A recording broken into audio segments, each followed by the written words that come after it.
নেতাকর্মীকে গ্রেফতার করা হয়েছে। গ্রেফতারকৃতরা হলো কার্যক্রম নিষিদ্ধ আওয়ামী লীগের ব্রাহ্মণবাড়িয়া জেলার বাঞ্ছারামপুর উপজেলার ফরদাবাদ ইউনিয়নের সাধারণ সম্পাদক মোহাম্মদ দেলোয়ার হোসেন, ঠাকুরগাঁও জেলার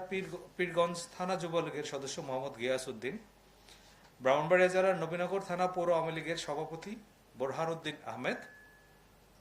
শাহবাগ থানা আওয়ামী লীগের 20 নম্বর ward joint secretary Mohammad Ibrahim, Banani থানা 20 নম্বর ওয়ার্ড ছাত্রলীগের সহসভাপতি ও ঢাকা মহানগর উত্তরের সদস্য মোহাম্মদ বাদশাহ খান, ছাত্রলীগের কেন্দ্রীয় প্রচার সম্পাদক মোহাম্মদ তরিকুল ইসলাম ওরফে তরিক, আওয়ামী লীগের কেন্দ্রীয় উপকমিটি ও বন ও পরিবেশ বিষয়ক কমিটির সদস্য সাব্বির মজুমদার, ঝালকাঠি জেলার কাঠালিয়া থানা আওয়ামী লীগের সহসভাপতি ও কাঠালিয়া থানার রামপুরা ইউনিয়নের আওয়ামী লীগ সভাপতি মোহাম্মদ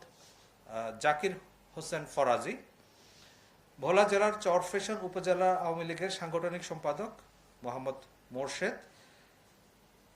ঢাকা মহানগর উত্তর শ্রমিক লীগের সহসভাপতি আনিসুর রহমান হিটলু, উত্তরখান থানা আওয়ামী লীগের কর্মপরিষদের সদস্য ও ঢাকা উত্তর আওয়ামী লীগ কাঁচকুড়া ইউনিটের সাবেক ভারপ্রাপ্ত সভাপতি জাহাঙ্গীর আলম, ছাত্রলীগের বাংলাদেশ টেক্সটাইল বিশ্ববিদ্যালয়ের সাবেক সাধারণ সম্পাদক মোহাম্মদ রেজাউল করিম,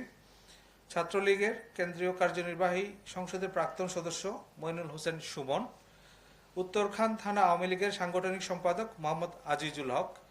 বংশাল থানার কায়েতচুলি শাখা আওয়ামী লীগের সাংস্কৃতিক সম্পাদক মোহাম্মদ রকি উর্ফে রায়হান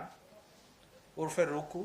ঝালকাঠি জেলার ঝালকাঠি পৌর আওয়ামী লীগের সভাপতি ও ঝালকাঠি পৌরসভার সাবেক মেয়র লিয়াকত আলী তালুকদার, ঢাকা দক্ষিণ মহানগরীর আওয়ামী মৎস্যজীবী লীগের সিনিয়র সহসভাপতি মাহমুদ শিকদার, ছাত্রলীগের উত্তরা পূর্ব থানা 1 নম্বর ওয়ার্ডের সাধারণ সম্পাদক হামিম আহমেদ ওরফে মিনহাজুল আবেদিন, ঢাকা জেলা আওয়ামী লীগের তথ্য প্রযুক্তি সম্পাদক সান মোহাম্মদ, শ্যামপুর থানা 54 নম্বর ওয়ার্ড স্বেচ্ছাসেবক লীগের সাবেক সভাপতি সাইমন রহমান, খিলগা থানা 1 নম্বর ওয়ার্ড স্বেচ্ছাসেবক লীগের সহসভাপতি মোহাম্মদ আল মামুন সরকার।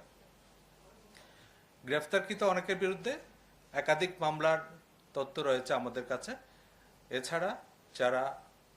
বিভিন্নভাবে সংগঠিত হয়ে প্রকাশ্যে বা গোপনে আইন শৃঙ্খলা বিনষ্ট করার চেষ্টা করছে তাদের বিরুদ্ধে আমাদের অভিযান চলমান থাকবে এবং যে কোনো মূল্যে ঢাকা মহানগরীর আইন শৃঙ্খলা